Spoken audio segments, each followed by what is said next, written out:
Well, good afternoon and good evening. This is going to take a bit of explaining. Hello, I'm Alec Fleming and I'm delighted to welcome you to the Prince and Princess of Wales Hospice virtual celebration of the Great Bard in association with EDF Energy. I'm channeling my inner Ronnie Corbett. I'm out here in a field. Normally we would be living it up in the heart of Glasgow or London and be on our 6th welcome cocktail by now. Instead, I'm sitting here speaking to you in the freezing cold in this field at Rabbie Burns Cottages, high in the glorious Kilpatrick Hills. And on my right is we're overlooking the majestic River Clyde. And we thank Rabbie Burns Cottages for letting us use their field, a stunning setting. And I've even got a few Highland cows in the field with me. They might be joining us later, socially distanced of course, as my audience. And this is what COVID has reduced us to. But on a brighter note, our virtual celebration means that we can now welcome many of our friends from around the globe in London, New York, Chicago and Australia, to name but a few. And we welcome you all. Now, it might be freezing, but I'm wrapped up warm and sporting the Prince and Princess of Wales Hospice tartan scarf, available to buy on the website. I hope each of you have got into the spirit and wearing your finest tartan as you sit down to a feast of haggis, neeps and tatties, washed down with your perfect dram. Now, we have some cracking Burns entertainment for you, insights into the valuable work of the hospice and details on how you can help in these unprecedented times. I'm not quite sure what Burns would have made of 2020 or how likely he would have adhered to or coped with lockdown measures. I'm sure though he would have echoed our thoughts of it's better to look where you're going and not where you've been. Although saying that, most of us haven't been anywhere in a long time. But we can't help but look back at what we've learned this past year and wonder how many of last year's lowlights would have made it into the works of Burns had he been alive in 2020. Lockdown ironically meant that when everyone was told to stay at home on the couch, they all suddenly wanted to do their Gold Duke of Edinburgh. You knew you were really, really clever if you didn't need to look up the word furlough in the dictionary. Everyone that got furloughed seemed to get a free bike. Banana loaf gets sickening after a while. Barnard Castle seems nice. Aunt Sandra, who in 2019 was selling bath bombs on Facebook, is now a leading epidemiologist. Bill Gates got abuse via the very computers that he invented. You can have 5 tiers, but the top one has to be numbered 4. Boris added Tenerife to the quarantine list, and Nicola is still trying to add 11erife to her list. The first band we're going to see after all this ends is a gastric band. Our new best friend, who we see more than our kids, is the Amazon van driver. Speaking of Amazon, I know some people have said just train Amazon drivers to give the vaccine and we could all be done by Monday. Saturday if we use Prime. You can just imagine the material Rabbie could have worked with. But let's class 2020 as a rollover and 2021 will be the mega winning year. Well, at least the second half of 2021. Fingers crossed. We are of course celebrating the life of Rabbie Burns, one of the greatest poets and writers the world has ever seen. From To a Mouse to iPhone Kiss, his works have lived on in our culture and resonated around the globe. Thankfully, we have some of Scotland's leading Burns performers to provide your Burns entertainment, but more importantly, we are using this event to raise some much needed funds for the great cause that is the Prince and Princess of Wales Hospice. Fundraising, of course, is important any time to enable this flagship hospice to carry out its excellent and valuable work, but obviously much more important now after the year that they and their patients have just endured. So we plead with you to dig deep, give as much as you can. Maybe you've a bit of cash to spare since you've not been going on holiday, you've not been going out, You've had no commuting costs, or your childcare costs are practically zero, or let's hope you've recently started a PPE company. Now, joking aside, whatever you can donate will help, so please give what you can by going to www.ppwh.org.uk and clicking on the red donate button at the top of your screen. You have the ability to make a real difference, and for that we are most grateful. Every donation submitted will enter you into the raffle prize draw, and you'll win with a chance of winning some exciting prizes, a wee bonus for you, and that you'll see displayed on the screen shortly. Some super prizes. Now, I must say I'm delighted to have been involved in this online Burns Spectacular, as I've recently lost my job as a teacher at the Fleming Household Home School. Although I do still retain my role as head janitor, so it's not all bad. A wee tip to any dads homeschooling: please don't try to woo the headmistress in this current climate, as seemingly she is under a lot of pressure and it seems to be a sackable offence. Who knew? Well, one of the highlights of being involved in this event is getting to introduce a great hospice supporter and the Chief Financial Officer at our sponsor EDF Energy, Rob Geiler. I know many of you have only tuned in tonight just to hear his address, his annual address to the nation, so I'll hand you over to Rob. Thank you.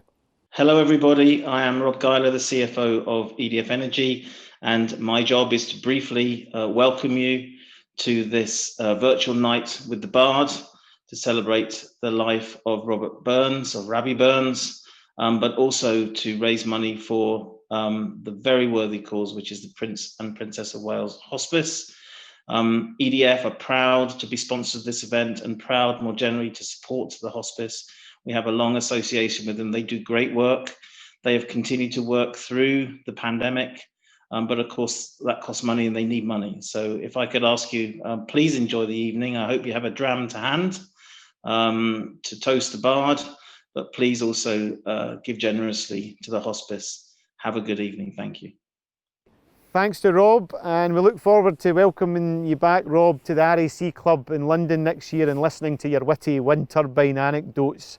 Now, before Christmas, the Hospice Ambassador Carol Smiley met up with Chief Executive Rona Bailey to hear a bit about how it's been these last 10 months, the challenges the staff have faced, and also some of the unexpected highlights. So let's take a look at that. It's no surprise that the hospice, along with every other charity in the country, have suffered terribly in 2020, with so many fundraising events and activities being cancelled. So it's for that reason that we are gathered here virtually tonight to ensure that we keep funds coming in and continue to look after our patients and their families. As an official hospice ambassador myself, I've been very much aware of the challenges that they've faced this year.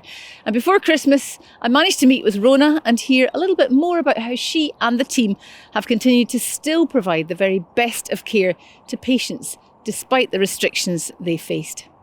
I'm so glad we got to sit down here, because I pass this all the time and I always think, oh, it looks so comfy. So finally I'm getting to sit in it. 2 years we've been open now. What, 2 years? I mean, what have been the highlights so far for you? Wonderful first year, where we moved in and it was just beyond all of our expectations. It was absolutely wonderful. The patients and families really loved it. They felt very relaxed in it, and I suppose that kind of helps them in general, helps their general mood when they're end of life. They felt very at peace, and that's the feedback that we got, and that was 100%. We had a wonderful first summer where we had a wedding. Robert and Andy got married, and that was just an absolute highlight. We had a great day. The weather was absolutely beautiful all summer. The patients were outside in their beds, and that's of course the thing we didn't have in Carlton Place. And then we had wonderful things like beekeeper came in. We've got our own bees now. We had fox cubs in the grounds. We grew our own apples and we made apple pie for the patients. And it was just a general feeling of absolute euphoria, having raised that 21 million and moved in. Wonderful. And then year two?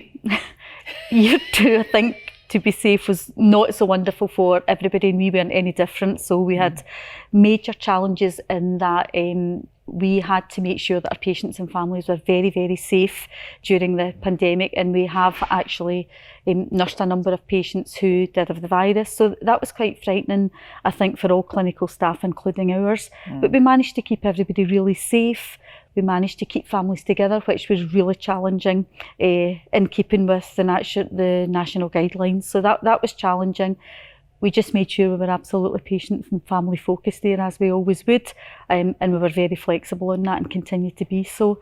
And then income generation, all the funding from natural fundraising just dried up, but we've been really creative around that as well. We've got a really good team, and I think it's safe to say that we are still financially secure. I think next year will be a lot harder.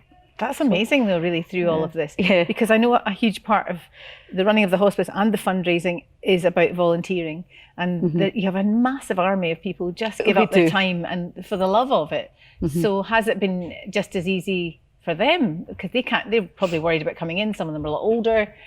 Yeah, that's been another big challenge, but everyone's been really understanding. With 820 volunteers, and you know that we rely on them totally to do everything for us. They're a large part of our workforce, so we couldn't have the majority of them in, because anybody that comes into the building could be bringing in the virus, and that then becomes a danger to our current patients and families. So we've kept in touch with them. We've had a weekly newsletter, and they've all really been fantastic, sending us good wishes, and we expect that a large percentage of them will rejoin us, and we really can't wait to have them back. We've really missed them. So we're now seeing light at the end of the tunnel. Yes. Somewhere. Somewhere in the distance. Staff are starting to come back. They are. They've been dribbling back, small amounts of staff coming back. We're absolutely delighted to see them. Whenever we see somebody new coming back, there's great excitement, because we are very much a team, and it's been really quite sad for people to be at home, because we did furlough 70 of our staff. That's the only way that we could have survived through this, but again, we've kept in touch with them really closely, and when they come back, they're absolutely delighted. So things are beginning to return to normal. I think it'll be into next spring before we're fully back to normal, and we're really looking forward to that. Lockdown was particularly challenging. What do you think you're most proud of during that time? A couple of things. Really, really proud of the staff team, both the furloughed team and the team that were in the hospice, and how everybody's coped and how resilient they've been. They've all done things over and above what their normal role is. So we've all cooked, ironed, cut the grass and various other things, and that really shows what a fantastic team we have here. We've always known that, but they've really been shining during this time. The other thing is we've acted in slightly different ways than a hospice normally would. So we knew that there was a number of people in our community who didn't have as much to eat, or probably had lost their jobs. Some were homeless. So we teamed up with Govan Rotary, who are great friends of ours, and the Salvation Army in Govan, and we managed to feed 400 people who were either homeless or had lost their jobs, or had just fallen into hardship. For how many weeks? For about 16 weeks. So what we did was we cooked. It was largely the senior management team at first that cooked at the hospice. That was a real challenge. The manager from the Hilton thought the food was very good, so we're particularly pleased with that. And we went down in the van every day, and everybody got hot food and some food bags. So that was absolutely excellent that we managed to do that. And we're going to be feeding 40 people on Christmas Day as well. So that was particularly gratifying, to be really able to help the community in a different way, but it was the community that we serve. So that was great, and we really enjoyed doing that. Christmas is such a difficult time for families who have perhaps a member of their family that are going through end of life care, and being in here is obviously a lot better than not being in here, but how have you found it? It's not the same as it usually is. Christmas is usually, we try to make it the happiest time that we can here, but obviously with visiting restrictions and the virus, then that made it quite different. But we've tried to make it as good as possible. So we will have Christmas lunch, we've got Christmas trees up, and there's some really, really lovely things have happened. So a local opera singer has actually filmed herself doing a concert, which we can play, because obviously we're not allowed to just have carol singers this year, and all the patients will get a present, and we will allow their families to visit safely. And I think that's a big thing this year, to allow that. So we will try and make it cheerful, but it is different, there's no doubt about that. Thanks to Rona for her time. But most of all, thank you I'm sure you'll all agree that we hope everyone can be back together again in 2022. Please don't forget you can donate further funds to the hospice by clicking on the link below. Enjoy the rest of your evening and thank you so much for joining us.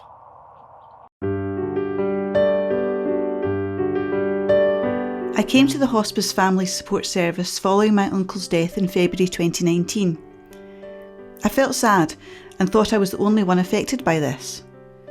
I did not feel I could ask my mum about what had happened because I did not want to upset her and make her hurt even more. This felt difficult as I did not have all the details about what had happened. The support from the hospice has also helped me feel more confident about asking my mum difficult questions.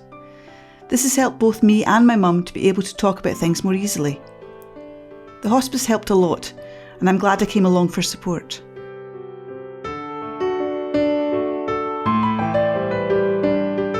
Since coming to the Prince and Princess of Wales Hospice in March 2019, my whole outlook has changed. I was always known as the quiet man, but since I started coming here, I've completely changed. I feel positive, and my Wednesday visit to the day services at the hospice is my highlight of the week. I've discovered that I love the art group, and I'm proud to have painted a picture of my rescue dog Donnie, who bears a striking resemblance to Scooby-Doo. The hospice is kindness itself. It is built and filled with immense kindness, and this makes everything seem bearable and possible.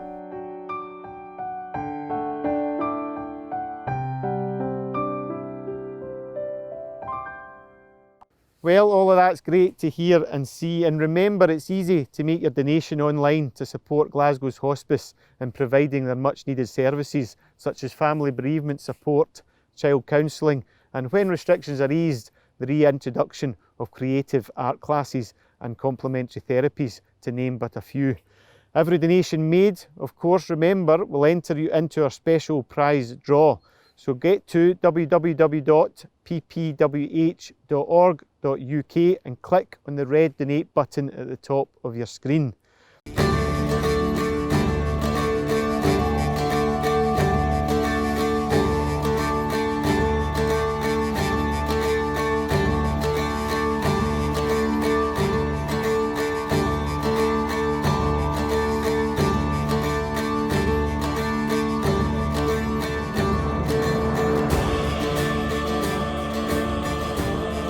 Right, ladies and gentlemen, you'll see I've been magically transported out of my chair here to my friends, and I know you're not supposed to work with animals or children, but I'll make an exception here. This is Sirloin, this is Rosie, and down here is Jim. Now Jim's the product of an affair. It caused a bit of a scandal in the farming world. Jim's mum had an affair with a shorthorn bull, hence the different markings. But we're here, quite apt for a food link now. We've got a very special guest who's got your taste buds tingling, and it is, of course, Mr. Gary McLean, MasterChef winner 2016, who's going to whip up a Cranachan for you. So it gives me great pleasure to hand over to Gary, and you'll see what he's whipping up in the kitchen. Hi everyone, my name's Gary McLean and I'm Executive Chef at the City of Glasgow College, and I'm also Scotland's National Chef. And I just wanted to spend about 5 minutes with you on this very, very special night for us, just to talk about the Prince and Princess of Wales Hospice, but I want to show you how to cook something at the same time. I'm a huge fan of everything they do at the Prince and Princess of Wales Hospice, and it takes £5 million to keep that place going. They look after 1,200 people who really, really need that support. So I want to show you Scotland's most simple dish. It's used a lot, especially on Burns night, but I just want to show you how simple it can be. You know, of course, it's Cranachan, as you can see in front of you. Loads of whiskey, loads of beautiful Scottish honey, loads of oatmeal and loads of raspberries, and it's as simple as that. A little bit of double cream, and I just want to show you my take on it. So the first thing we need is some nice Scottish oats, and I just want to toast them off a little bit. So we've kind of got a kind of medium heat.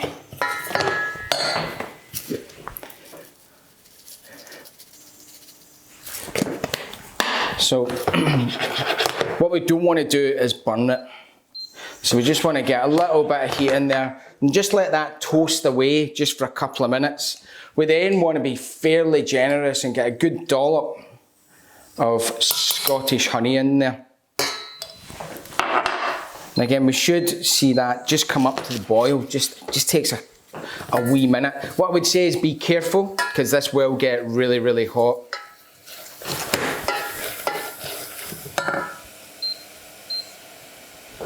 So the Prince and Princess of Wales Hospice during the last lockdown really helped the community as well. They did some work with the Rotary Club in Govan and also the Salvation Army, and they helped feed 400 families for about 16 weeks. An amazing, especially through these difficult times, an amazing accomplishment. So we've got our honey, our oatmeal. I'm going to get in a good few whiskies in there, and I just want to bring that to the boil. A little bit of flame. It's not totally necessary, but it looks good on camera. So we just let that toast away. While we're waiting on that, I'm going to just start with my double cream. Turn that off. So I just want to semi-whip the double cream.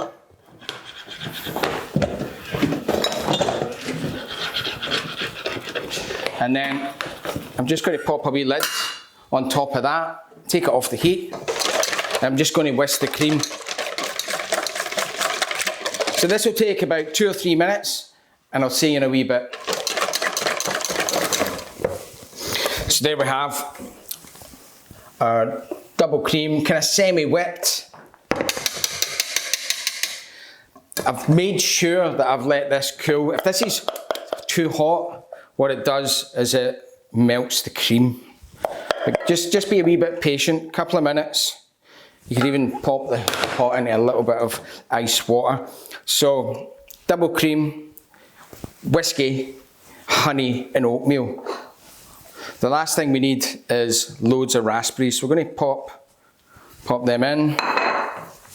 And then we're just going to carefully just combine all of that together. My kids think I'm nuts. I'm in a kilt in my own kitchen. But there's nothing better, you know, we need to get on with life as it is, and there's nothing better than celebrating when we can. And surely Burns has got to be one of those occasions. Right, so we're ready to plate up. So what I'm going to do is pop a little raspberry in the bottom. Just as I always imagine, whoever's getting this, it's just that last spoonful, making sure that it's just every spoonful's just full. Pop that in. Oh, just made a mess.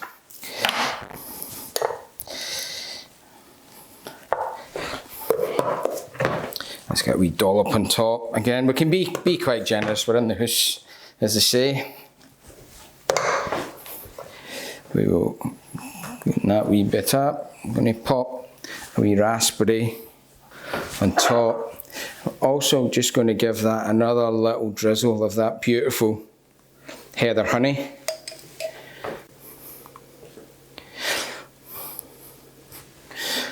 But as I said at the start, this is super simple, super easy. No reason why you can't do it. And there we have our beautiful Scottish Cranachan. Guys, I hope you have an amazing Burns night, and thanks very much for having us on. Hopefully see you all soon. Bye-bye.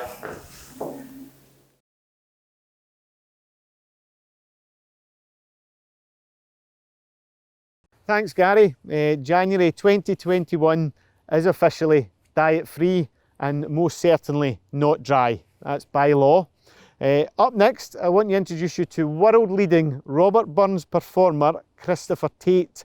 Now, it's hard to tell the difference between him and the man himself. He gives us his address to the haggis, followed by a short immortal memory. In 1787, on a visit to Edinburgh, I was first introduced to what is now Scotland's national dish, the haggis. So taken was I with a wonderful aroma and fabulous taste that I wrote my own poem of thanks, which I'd like to perform for you now. My address to the haggis. Ho ho! Fair fa, your honest sonsy face, great chieftain of the puddin' race. Aboon them all ye tak your place, Painch, tribe or therum, weel are ye worthy o' a grace, as lang's my airum. The groaning trencher there ye fill, your hurdies like a distant hill. Your pain would help to mend a mill in time o' need, while through your pores the dews distill, like amber bead. His knife, see, rustic, labour dicht, and cut you up a ready slicht, trenching your gushing entrails bricht like ony ditch, and then, oh, what a glorious sicht, warm reeking, rich. Then horn for horn they stretch and strive, deal tuck the hindmost, on they drive, till all their wheel-swalled kites belive are bent like drums. Then auld good man mayst like to rive, but thank it hums. Is there that ours is French ragout, or olio that would stow a sow, or fricassee we'd mak ye spew a perfect scunner, looks doon? Oh, no, merci. We sneerin', scorn for you, on sick a dinner? Pear devil, see him ower his trash, as feckless as a withered rash, his spindle shank a good whiplash, his neve a knit, through bloody flood or field to dash. Oh, how unfit! But mark the rustic haggis fed, the trembling earth resounds his tread. Clap in his wally neve a blade, he'll mak it whistle, and legs and arms and heads will sned, like taps o' thistle. Ye powers, wha mak mankind your care, and dish them out their billow fare, auld Scotland wants nae skinking ware that jaups in lagaze. But if you wish her grateful prayer, gie her a haggis.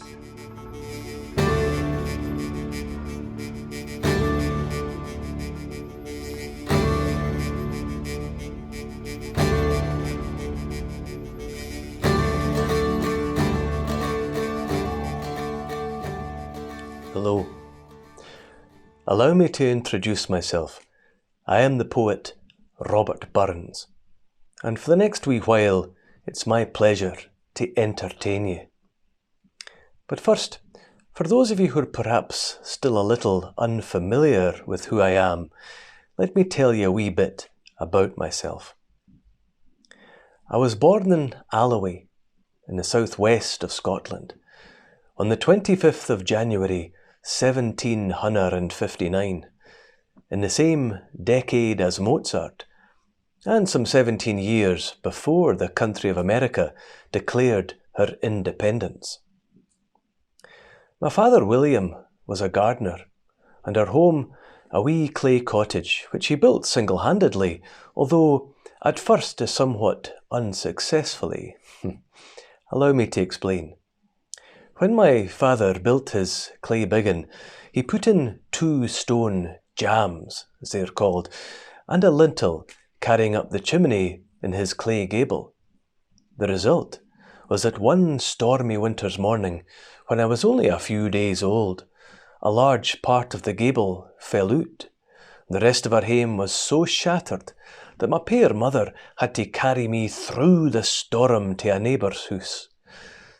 We stayed there for over a week, until our own dwelling was adjusted.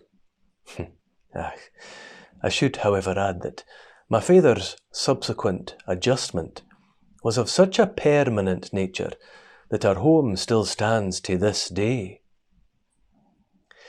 My early years were spent playing with my brothers and sisters on the tree-fringed banks of the River Doon, and watching my mother as she went about the dairy. My mother, Agnes, was a hard-working woman, rarely to be seen idle, except when listening to the homilies of her husband, whom she respected and adored. My mother also had a good singing voice, and a rich store of folk snatches, which, as a wee laddie, I would eagerly listen to. This particular one certainly made an impression on my young imagination. Kissing, she said, is the key o' love, and clapping is the lock, and making o's the best thing that e'er a young thing got. Aye, a strange, if frank, sentiment, you may think, for a mother to be imparting to a child of less than 6 years. By the age of 7, I had begun to read and write English, but as I grew older, the family farm took up more and more of my time and energy. But then, in my 15th year, at harvest, I suddenly reaped the experience that caused my creative talents to germinate. In 18th century Scotland, we had an old country custom of coupling a man and a woman together as partners in the labour of harvest. My partner that autumn was a bewitching creature, a bonny, sweet, sonsy lassie. Oh, how my pulse beat a furious rattan when I looked over her hand to pick out nettle stings and thistles. And when she sang, her voice made my heartstrings thrill like a Aeolian harp. She sang songs which she said were composed by a small country laird's son, and so, I thought, if this was the way to a woman's heart, I saw nae reason why I might not rhyme as well as he. She dresses sae clean and neat, baith decent and genteel, and then there's something in her gait gars ony dress look weel. Thus with me began love and poesy. Burns the poet was born. One cold winter's morning, whilst ploughing the field, I turned up a mouse asleep in her nest, looking down at this poor, shaking creature, whose hame I had left in ruin. I couldn't help but reflect on the contrast between the mouse's fate and that of our own. Wee, sleekit, cowrin, timorous beastie, oh, what a panic's in thy breastie, thou needna start awa sae hasty wi' bicker and brattle. I would be laith to run and chase thee wi' murder and pattle. I'm truly sorry. Man's dominion has broken nature's social union, and justifies that ill opinion which makes thee startle at me, thy pair earth-born companion and fellow mortal. But mousie, thou art no thy lane. In proving foresight may be vain. The best laid schemes o' mice and men gang after gley, and lay us not, but grief and pain for promise joy. Still, thou art blessed, compared wi' me. The present only toucheth thee. But I backward cast my ee on prospects drear, and forward, though I canna see, I guess and fear. My love of animals, however, does not extend to all creatures. Yet one occasion provided me with the reflection that I've often since applied to myself. At kirk one Sunday, I was sitting behind Jeanie Macpherson, as bonny a lassie as ever there was. But as I sat there, in admiration, I suddenly noticed, scurrying around the rim of her bonnet, the most wretched of creatures, a head louse. I watched this unhealthsome beastie dart in and out to Jeannie's bonny locks, and thought to mysel, wi' a wry smile, of course, "Where ye goin', ye crowlin' fairly? Your impudence protects ye sairly. I canna say but ye strunt rarely o'er gauze and lace, though faith, I fear ye dine but sparely on sic a place. Ye ugly, creepin', blastit winner, detested, shunned by sont and sinner, how dare ye set your foot upon her, sae fine a lady? Gae somewhere else and seek your dinner on some poor body." O wad some power the gift he gie us, to see ourselves as others see us. It wad frae mony a blunder free us, and foolish notion, what airs and dress and gait would lee us, and even devotion.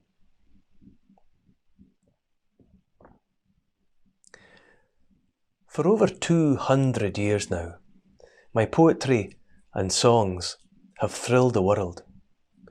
They have been translated into more than 50 languages, from Hindu to Urdu, Swedish to Russian.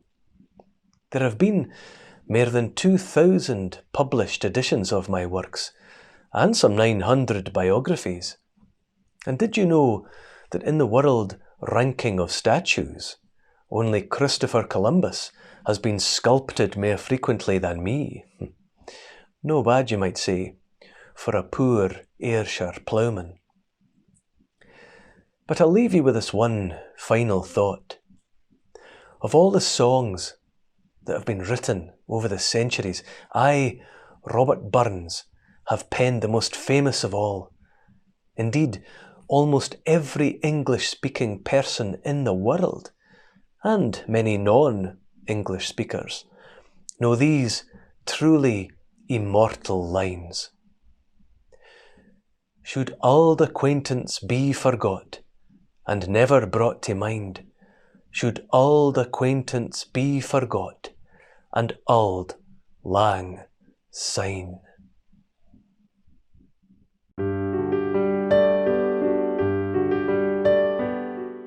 Thank you all for the exceptional care and support our family received when my dad was in here. He sadly passed away on Valentine's Day after a long fight with cancer.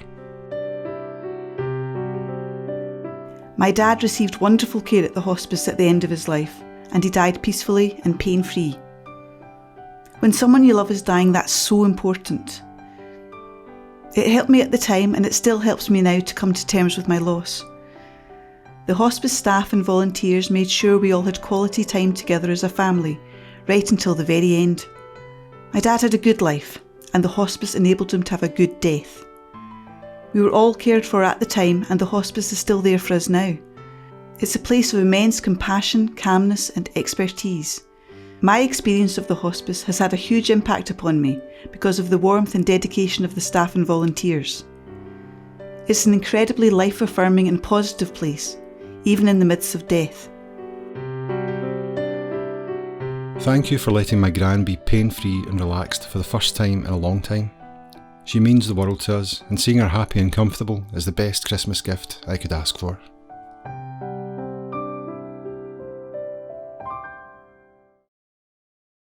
That was brilliant. A big thank you to Christopher Tate. I bet he never thought that he'd be able to perform at multiple Burns dinners all in the same evening at the same time around the globe. It's been a far cry from our usual kind of evening, but I want to thank each of you for taking time out of your day or evening to tune in and offer up your support for Glasgow's hospice. We will be together again, and we will celebrate twice as hard in 2022. Due to the new government guidelines being introduced, we were unable to do a live virtual Burns event as originally planned, but we hope you've enjoyed what we've produced for you, all within guidelines, we can assure you of that. It would have not been possible without the support of our sponsor, EDF Energy, our guests, Rob Guyler, Gary McLean, Carol Smiley and Christopher Tate. And I was only too happy to stand with Rosie and Jim, our Highland cows, and we thank Gavin Burn Cottages for letting us use their land. and I'm hoping, fingers crossed, I've put myself in the running for a gig on Countryfile. Our thanks also to the fantastic Baby Grand Productions for pulling this entire video together under challenging restrictions and freezing conditions and in double quick time. And don't forget, you can pledge your donation, which will enter you into this special prize draw. Details are on your screen and winners will be contacted by Jackie Malloy once the draw has been made on Monday the 25th of January. That's of course Rabbie's birthday, and every patient cared for at the hospice is so very grateful to every one of you. And at this moment, my job is nearly finished, but I want to use my own experience and this platform to pass on a vital home COVID test, which I'm sure Rabbie Burns would have been proud of. It's very simple. You open a bottle of fine malt whisky and you smell it.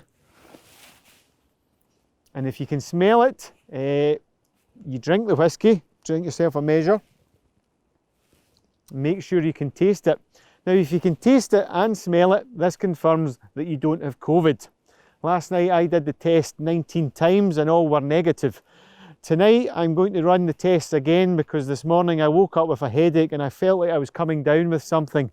I'm quite nervous, so please pray for me. Now, playing us out and singing iPhone Kiss is songbird Sophie Craig. Sophie's known for spreading the word of Robert Burns across the globe, a great friend and a regular performer at a variety of hospice events. Sophie comes from and lives in Burns' hometown of Alloway in Ayrshire, and she was only too happy to take time out of her studies and record this performance for you all. Enjoy and slange. Welcome to Alloway. I'm standing on the Brigadoon where the witches chased Rabbie and Meg in his famous piece Tam O'Shanter. I hope you're all having a lovely night and continue to support the fabulous Prince and Princess of Wales Hospice.